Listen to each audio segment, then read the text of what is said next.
আসসালামু আলাইকুম। কেমন আছেন কলেজের বন্ধুরা? আশা করি ভালো আছেন।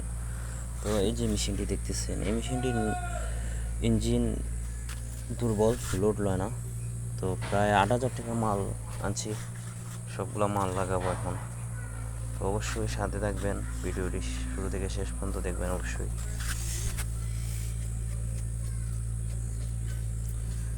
জিয়া জিয়া জিয়া